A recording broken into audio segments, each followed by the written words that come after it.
Welcome to In the Trenches, where entrepreneurs, artists, writers, designers, inventors, warriors, and leaders share their stories of doing the hard, creative work that impacts all of our lives. Let the journey inspire you to do something worthwhile, build something bold, and create your life's work. And now, your host, Tom Morkis. Welcome back, everyone, to another broadcast of In the Trenches. Today I have on Kai Davis, who's the creator of KaiDavis.com and who is a world leader in marketing education for freelancers and consultants. And he also authors a daily email for freelancers and consultants on how to get more clients without spending more on marketing.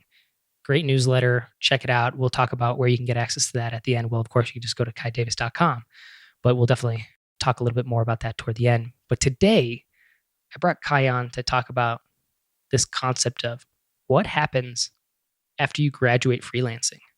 So you're a freelancer, you're working, you're making some money. What happens when things get too big for you that you can't handle by yourself? Or maybe you want to expand beyond it. What do you do? And so this is fun because we started talking a little bit offline before we started recording. What I want to do is, Kai, for you to just give me maybe your perspective on this and kind of dig into this topic right away. And of course, first and foremost, thanks for being on In the Trenches. Oh, thank you so much for having me. And thank you to all the listeners tuning in. I love recording interviews like this, and I do it for the listeners. So thank you all for contributing your time and attention to this.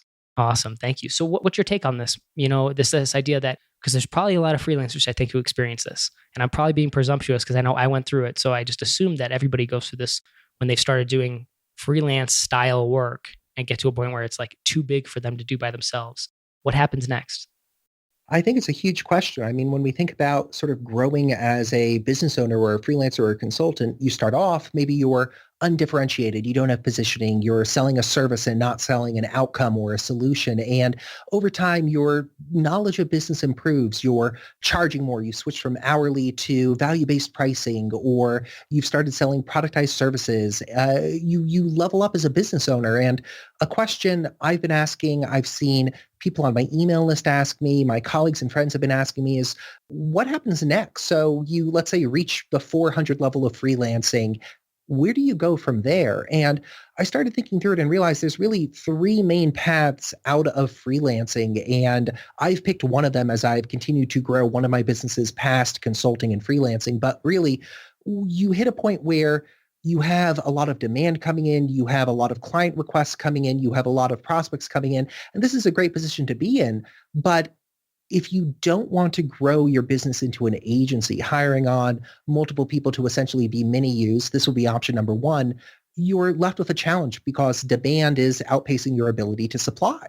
And some people choose a secondary path here where, well, hey, I'm solving a common problem. We could sort of standardize the problem. I'm going to make some software that does this for me. So instead of having clients, I'm going to have customers who are paying for my software or my app. And that's option two. And that wasn't quite for me. And I started thinking through more and more, well, what are the other options out there? And I started studying famous consultants like Alan Weiss and seeing, well, how did these people grow their business to the next level? And I realized really educational products is the next evolution for freelancers and consultants, because as people come to you and say, well, I'd love to work with you, you now have a path to point them to that doesn't involve your time. It's more of a highly leveraged sense of serving these clients where you could create an educational product that teaches them how to do X, Y, or Z, and it doesn't require your time to fulfill it, but it allows you to meet that market demand and grow your business. So instead of saying, okay, great, I have 40 hours in a week, I could do max 40 hours of billable work, well, multiply that by my hourly rate, and that's my income. You could instead say, well, I'm investing my time in building these assets, building these training programs, or writing these books, or creating these products, whatever shape or form it may take. And as people come to me and say, well, hey, I need direction on how to get on podcasts as a guest, or how to set up referral systems for my business so past clients are referring new clients for me, or to understand how to write an email that actually gets opened and read and replied to, well, you could have training products available or books available that teach people these solutions, but don't require your time to to fulfill. So I think of it as being a highly leveraged solution. You're able to get more impact out of an hour of your time than consulting or freelancing can be. And it also makes sense because as we become more experienced as freelancers or consultants, we gain a deeper knowledge of either the tools or the industry or the discipline we're practicing or the outcomes we're helping clients get to.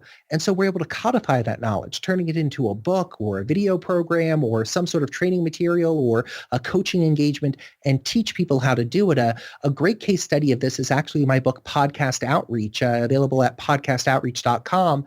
I run an agency that helps my clients, software entrepreneurs, get on podcasts as a guest. And so I took the knowledge, the standard operating procedures, the tips and tricks we had developed over doing this over 3 years and turned it into a book and launched it. So as people came to us and said, hey, we want to work together, but we don't have the budget, or, we want to explore this idea, or what are your credentials?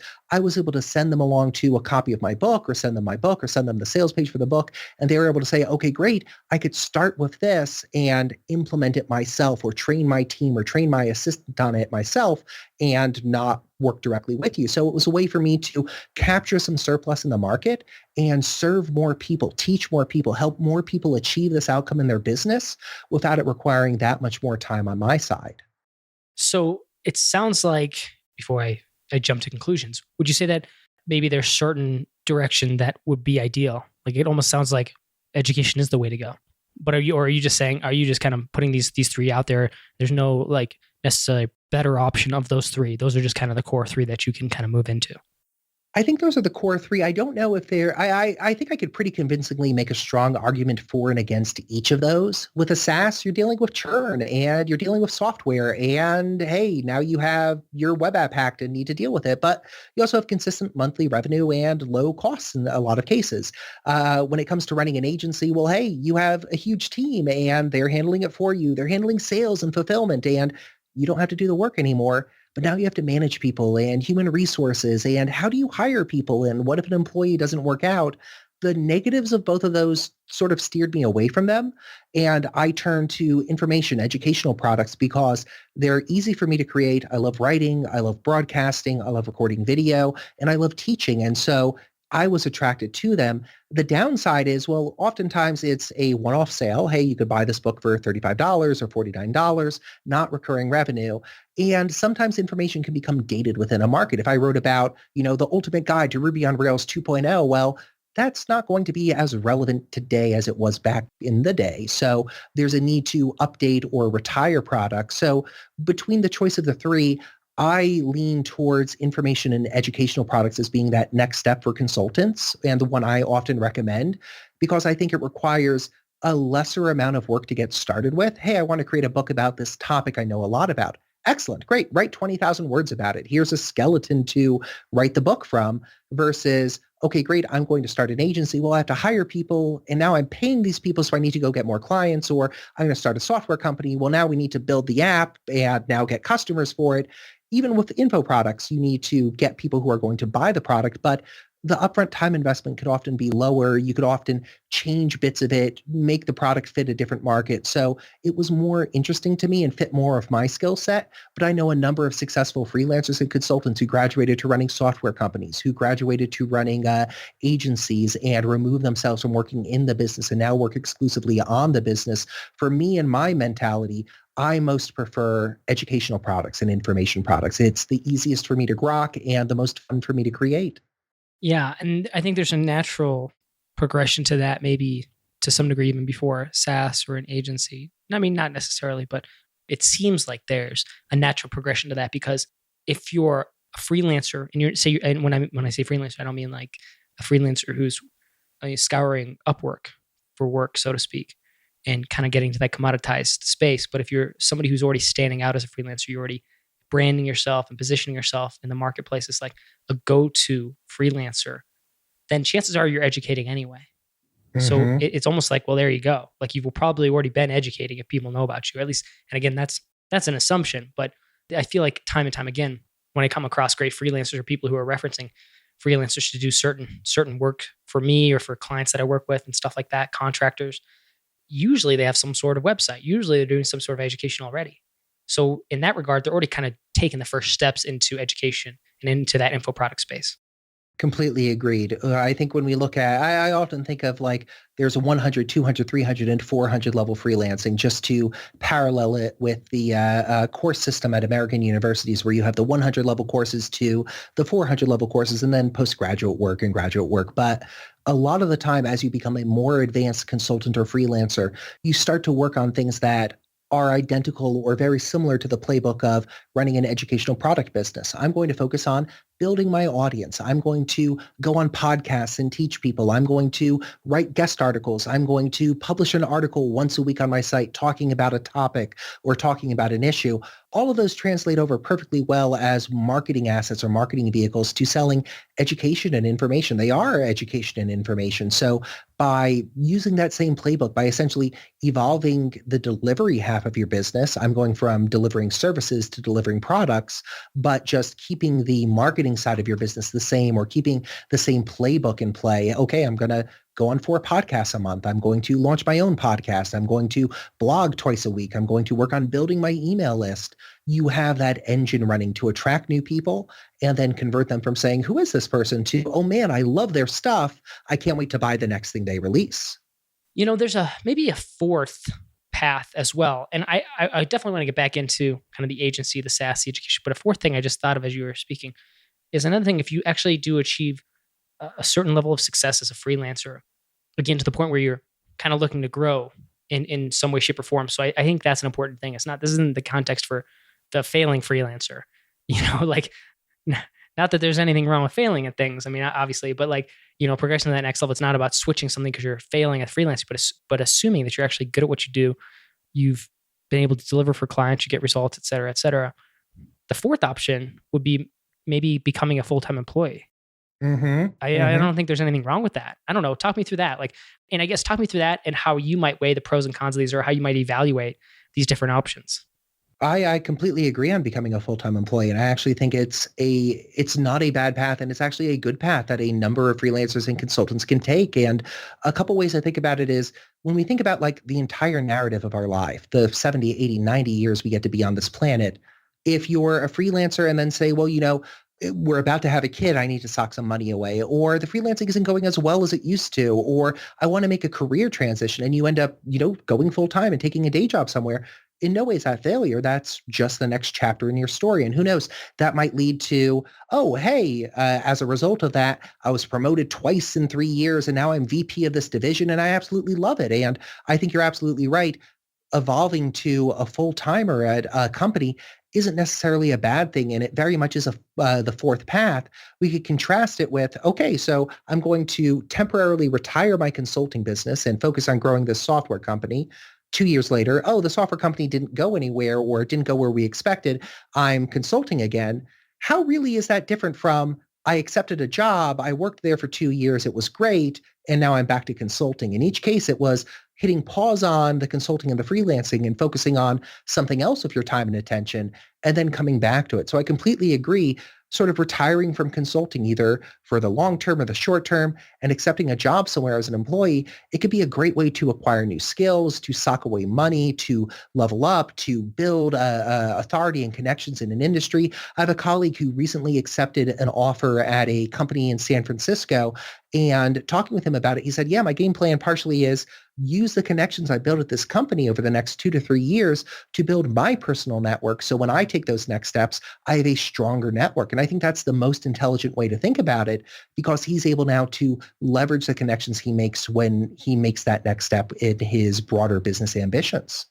Yeah, it's interesting because actually when I first got started doing this work online, I mean, I did it as an experiment, honestly, like truly. And it was just to start blogging to see if I could get over that fear of writing publicly. And maybe, hey, who knows, maybe some people will buy some ebooks from me or something like that. And of course, it's spiraled out of control to what it is today, which is great. But I remember thinking in the beginning, like another reason that I did it. So there was that experimental aspect of it. It was kind of fun to just try it out and see what happens, right? Nothing to lose. So it wasn't a bad position to be in. But the other thing I was thinking to myself was, well, if I can build a skill set in this, because I didn't graduate with anything necessarily applicable to real life. And then I spent my time in the army where, again, didn't really get any skills that benefit really anybody for anything beyond the military. So that wasn't helpful either. But the idea was if I can maybe build up a skill set in this niche that is whatever it is. I don't know, online marketing, online publishing, digital products, et cetera, et cetera. Who knows? Maybe then I'd be more valuable to the type of company I might want to work for and doing the type of work I want to do. Oh, hugely. I think back to companies I worked for as an employee before I made the jump to consulting. And multiple times we hired people who previously were consultants. And we often viewed you worked independently for 4 years and built your business to this level. And you want to make this transition now as a huge asset. We knew they were a self-starter. We knew they were able to operate without direction. We knew they didn't need to be micromanaged. We knew they understood the problem space or the target market at such a deep level. We were willing to pay a premium to acquire them because, well, the alternative was I'm going to go continue my consulting and have fun there. And the benefit to us if we hire them would be we get this person who has such a deep knowledge of this skill set or this industry. It's really a win-win. So I think exactly to your point, freelancing and consulting can help you build up that skill set that then lets you transition into your dream job. And you actually have some experience running, kind of going, I know we're kind of going over the place, but I'm kind of having fun with this. So if there's some way you want to direct this, you let me know. But Oh, I'm loving it. I'm curious about the agency piece because you said that you actually kind of run or you've run agencies before, you've kind of been involved in those. Tell me a little bit about your experience with that. Of course, I own and run two, I call them micro agencies. It's myself, it's a part-time employee in each agency, and then a number of freelancers and consultants that I employ for each one of them. And I enjoy them because they're problem spaces that I have knowledge of and that I'm able to provide the strategic direction on. But the implementation or parts of the implementation are things that I could hire out to other people. And so rather than going through the same grind, making the same gristle every time, I'm able to say, okay, great, here's a procedure for doing it. Let me hand it off to you. And in those cases, I was able to scale the business by bringing on additional people to handle aspects of fulfillment. And so with those businesses, it's been interesting for me to experiment with the agency model, learn more about it. And it's played directly into the work I do as a coach for freelancers and consultants, because when prospective clients approach me and say, well, do you have any experience working with agencies or running an agency? I'm able to say, well, actually, yes, I manage two currently. This is what it looks like. I've built it in such a way where it doesn't require my full time and attention. And this is what my growth plan for them looks like. So it's been an interesting way to sort of adopt some constraints and then build a business within those constraints. That's interesting. Well, who knows? Maybe now this splits into 5 paths, because I think another thing is that maybe presupposition that you have to move to this giant agency model. And maybe a way to graduate the freelancing piece is actually to create what you call a micro agency. And I think it very much could be. I mean, when you get to the point where you understand the problem well enough to teach someone else how to do it, there comes that natural question of, do you want to continue doing it? And in my case, for some things, the answer is a strong no. And in other cases, the answer is a strong, well, I might not like get 10 out of 10 joy out of doing it, but I really don't want to manage somebody doing this and have to check their work on it. So it's a back and forth, and working with people who are facing down that same decision and saying like, well, should I, start the software thing? Should I do the product thing? Should I become an agency thing? The primary question I ask is, do you enjoy managing other people? Is that a skill set you either have or you want to acquire? And if the answer is a strong no, I say don't go down the agency or the micro agency route, because at any level it involves managing people, overseeing their work, saying, hey, this was great, or saying, hey, you know what? This did not meet expectations. How could we correct from where it is to where it needs to be? And so it's another set of skills you need to acquire or develop or refine there. And for some people, it is not their bag of tea. And that is wonderful that it isn't their bag of tea. In those cases, I say you should pursue one of the other paths. But I do think if you are able to teach somebody how to do what you do as a consultant or a freelancer, scaling to a micro agency, if you're willing to manage people, if you enjoy that aspect of it, frees up more time for you to work on the business rather than in the business. And so you're able to focus on business development and strategy and growth and what the procedures and systems are for the business rather than executing and implementing each project for a client. So it definitely is another path out there. I think the major consideration is, are you comfortable managing people? I've seen a couple of people go down the path of, I dislike managing people. I'll hire a project manager and just manage the project manager, and they'll manage the rest of the team.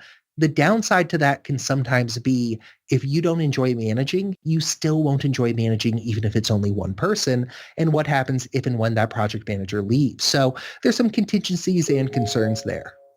Yeah. Well, as you talk though and describe this, I don't know if there's a way to get away from working with other people and managing them, because you go the SaaS route. I mean, well, there you go. Unless you're doing all the engineering and all the marketing and all the design yourself, and how far can that really grow? I mean, inevitably that becomes a team, and you have to, there's some element of management. The agency, of course, even in the micro agency model as described, there's some level of management, of course, in the bigger agency, much, much more. On the education piece, I think it can start out solo, but how quickly will you just get overwhelmed trying to do literally everything? Like as a freelancer, you're kind of, I guess to some degree, and of course this is just a generalization, but you're doing some level marketing and sales, and then you're just doing the work. And especially if you're like solo, or maybe you have like you subcontract out some stuff. As soon as you get into the education space, again, maybe you can do that, but it's a different business model too. And we talked about that a little bit offline. Getting into that education space, like the digital product space, the online education space, it's a totally different business model than freelancing. And so I think while people like freelancers take the first step and they already have experience in that regard, then you got to think about setting up landing pages, setting up autoresponder sequences, creating, technical, the tech on the back end to automate things and sell things, and to, I think, a broader extent than you would typically as just a freelancer doing X, Y, or Z. What are your thoughts on that? No, I completely agree with that. And I think that I discount the informational sort of level up that's needed there, or the education that's needed there, because from the time I was 18, I just was fascinated with the info product and educational marketing space. And so I spent my time in college geeking out on like, okay, what are the different payment platforms and what's the correct format for an autoresponder? So as I graduated from freelancing and consulting to the next level and started looking at these different options, for me, it was like, okay, so I spent the last decade reading for fun about these systems. Now I get to play with them. This is awesome. I'm so excited. Let me set up the landing page. Let me see what my email course will convert at. But there is a lot of difference between selling services to clients and selling products to customers, or managing your pipeline as a consultant and managing your funnel as a product creator or an online business owner. I'm just now really getting to the point where I'm breaking out what the value of a subscriber is at each step in my funnel, what the different conversion rates look like, when people buy what product, what the different automation sequences look like. And so it is a very different set of skills than are necessarily applied day-to-day in freelancing. But I think if you're able to take the information and education you have about your discipline as a freelancer, translate that into an educational product, and then say, okay, I'm motivated to learn and understand how to sell things online or build a business, then yes, you have to do some skill acquisition. You have to do some leveling up, so to speak. But if you're willing to do it, the payoff can be great. And just like you might spend 10, 20, 30 hours learning a new technology or learning a new piece of software for your career as a consultant, we're really talking about the same principle. Hey, invest 20, 30, 40 hours into understanding, well, what does an email course look like? Or how do I set up a webinar? Or how do I, make my product available for sale online? They're different questions we need to answer, but as we've grown as freelancers and consultants, we've been presented with those same questions and answer them over time. How do I send an invoice to somebody? How should I accept payment online? What contract do I use? How do I launch a new service offering? What happens if a client says they're not happy and wants a refund? All different scenarios that we, through investing in education, through talking with colleagues, through working with coaches, have found solutions to. When we move over to the SaaS, the agency, the micro agency, or the educational product space, I think we're presented with a new set of questions, but we could draw on that same skill of discovering what the solution or the answer is to figure out, okay, how do I overcome this hurdle in my business? That's awesome. And I'm a big proponent of that too. I mean, I think that's one of the fun parts, actually, which maybe not for a lot of people, but I like doing new stuff. And I realize that one of the things that kind of drags me down, and this is talk about a double-edged sword or something that's like probably not great to have this aspect of me, but it's like, as soon as I master something, I'm kind of like, let's move on to the next thing. But then it's like, if I just built a business around this or a freelance business or whatever, it's like, well, maybe I don't want to move on from that because I've gotten it down. And sure, it might not be as exciting because I'm not learning so much in that particular area of whatever I'm doing.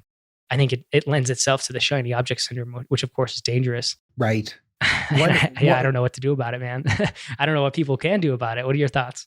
Oh, it's a great question. And it's something that a lot of my coaching students ask me about, like, how do I combat shiny object syndrome? What do I do when I want to move on to something else?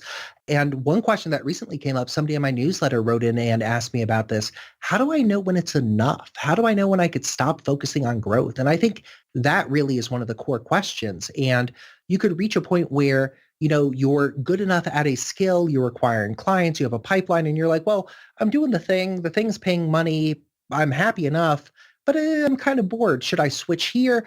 And what I've started advocating and what I personally believe is if you enjoy the work enough, well, you don't necessarily need to change the work. Maybe this is just some part of your brain, some part of your inner being saying, you need a different hobby. You want some new stimulation here. Well, it doesn't mean we need to necessarily reset the business or grow in a new direction or choose a new positioning.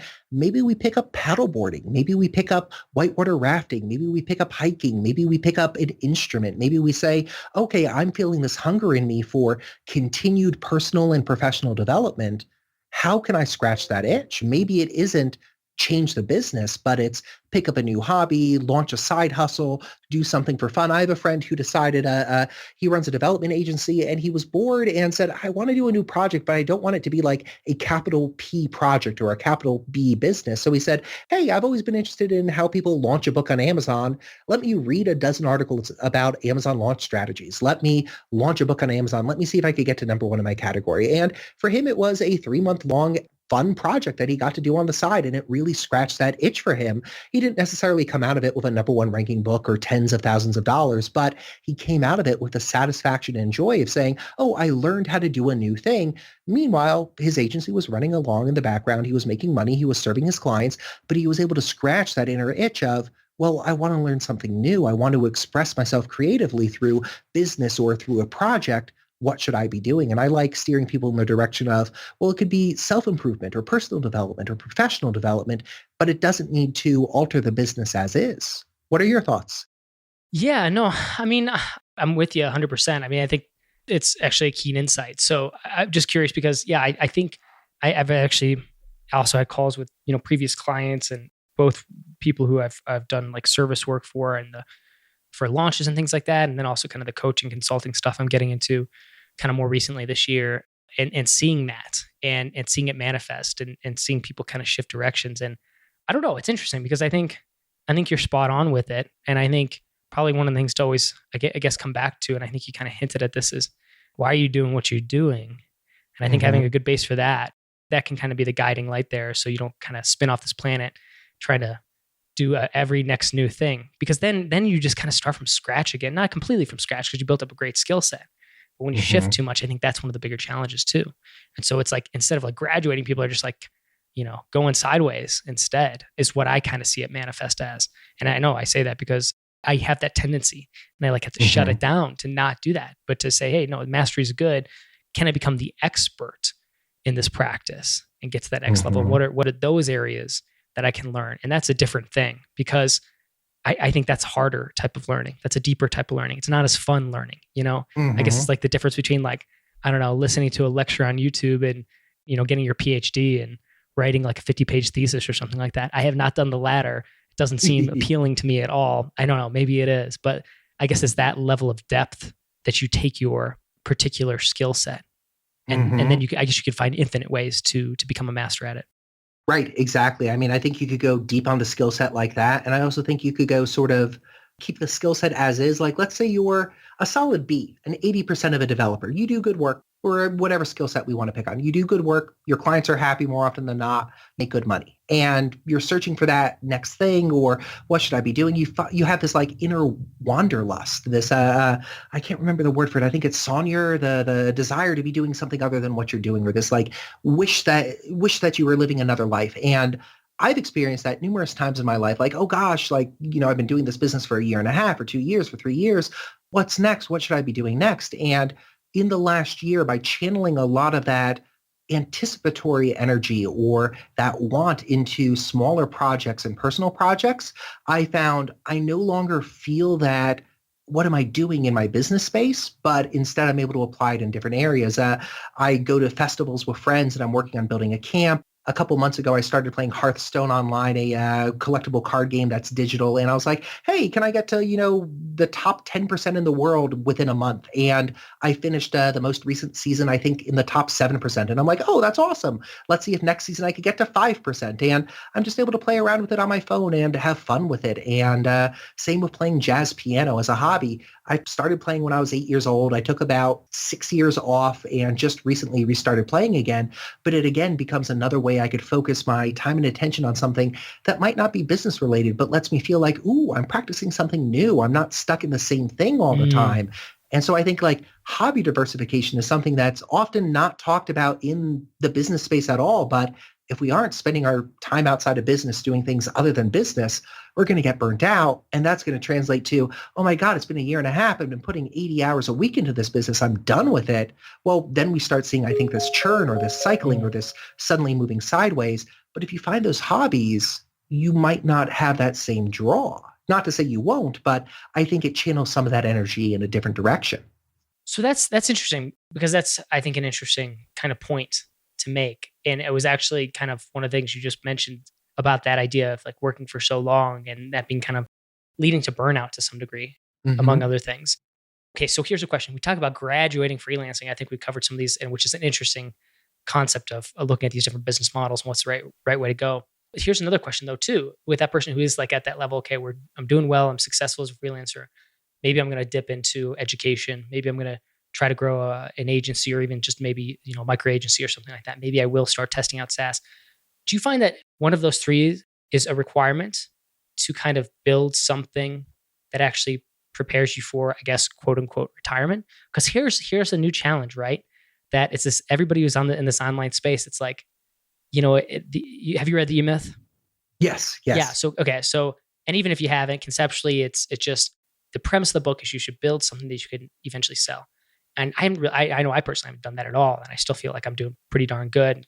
But it's in the back of my mind. I'm like, well, interesting. Like, am I just wasting time by not doing that? And as a freelancer, it's not like you can really sell your freelancing company or whatever you call it. Like, you can't do that, right? So I'm just curious, like, even if you get to the point where you're doing okay as a freelancer, is it obligatory for you to get to that next level if you want to get beyond just having like a day job?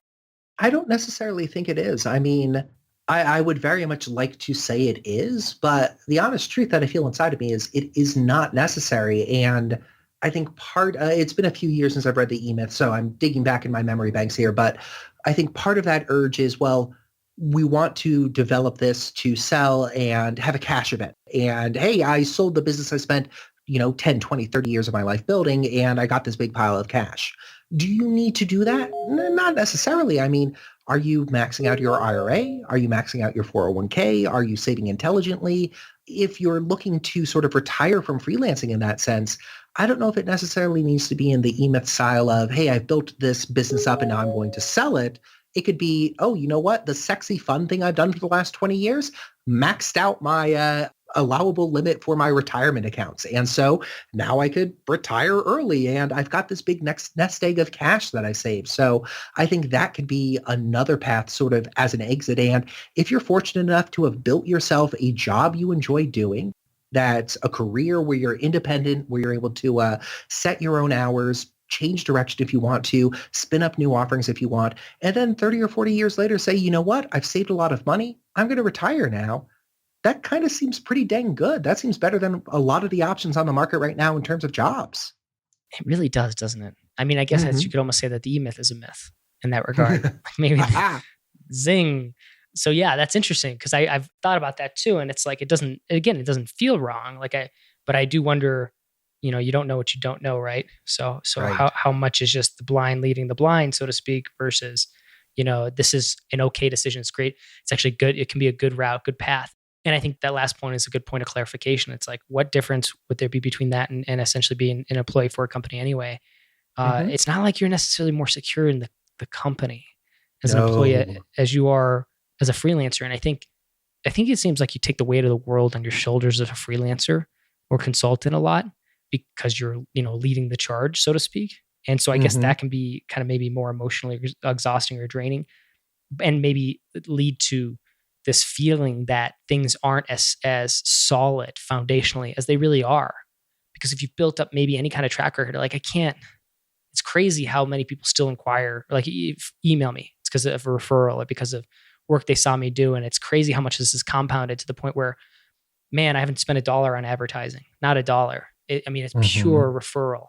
And it's like, yeah, I guess that's not something you can like replicate, quote unquote, right? But if it keeps coming, then it's actually probably foundationally really solid, more solid than it might even seem. Now, I don't rest on my laurels because of that, but I think a lot of freelancers can probably find themselves in that position. I don't know if you have any last thoughts on that. I think you're correct. I think that over time, if you're able to build up sort of a referral system or these inbound channels around your business, it gives you greater strength or flexibility. But I really don't have that much to add to it. Jumping back a thread to sort of the idea of retirement, I think there was a quote from an early Tropical MBA episode I listened to. This was way, way, way back when I just was getting started as an independent business owner. And they were talking about how like people aspire to these sexy things like, oh, I bought the car, I bought the Tesla, I got this beautiful house. And I can't remember which one of the hosts on Tropical MBA said it, but one of them said something like, you know what the big sexy thing in my life is right now? Maxing out my retirement accounts, getting to that point. And that's just stuck with me so long. Like I drive a Honda Accord. I love my Honda Accord. I've had my Honda Accord since 2009, and I'm planning to have it for a number of years in the future. God willing, I don't accidentally destroy it. But because like I don't see myself needing to like compete in status by buying the car or buying the house. Instead, I could say, well, I'm going to up what I'm saving and build a more durable business that way, build a more sustainable business that way, and plan for my future and plan for my retirement. And I think in a way that's kind of sexier and more exciting as a next level of freelancing than anything else. Man, that's underrated comment because I think it's so important. Because it's like the stuff that works for marketing, like that's attractive, that gets people's attention, like probably won't attract a lot of attention. Like, here's how I'm incrementally saving each day. But like that's not going to grab people and be like, I need to do what he's doing because he's incrementally saving. But it's so true. And it's fun. It's really cool to be able to kind of build something like that and realize, you don't really need the flamboyant things. There's a lot of, man, I'm kind of a nerd that way though too, because that's exactly how I feel. That's kind of how I live. I'd rather reinvest the money into different things and into new investments or savings than like buy things. So I totally get that. Well, Kai, we've hit the top of the hour. I think I've taken up more of your time than I meant to. I love the conversation today. I think it's great food for thought for those who are in the position of the freelancing consulting and say, well, what next? What happens next when I graduate this level of freelancing? Where can I go? And this idea of kind of looking at these different business models and kind of being maybe smart about that choice moving forward versus just kind of stumbling into something that maybe you didn't mean to. So highly useful information. Appreciate your conversation with us today. Where can people reach out to find you? Oh, thank you so much for having me. And if any of the listeners want to learn a little more about me, the best way is to sign up for my daily email newsletter at kaidavis.com. That's KAIDAVIS.com. I send out a daily email about how to get more clients without spending more on marketing for freelancers and consultants. And people are loving the daily emails. I love writing them. That's probably the best spot to read more about me. You could also read my articles that I syndicate to my site at kaidavis.com. And I link to both of my podcasts at kaidavis.com/podcast. Fantastic, Kai. Thank you so much for being on In the Trenches. Hey, thank you so much for having me. And thank you to all the listeners who tuned in. Thank you. Thank you for listening to In the Trenches.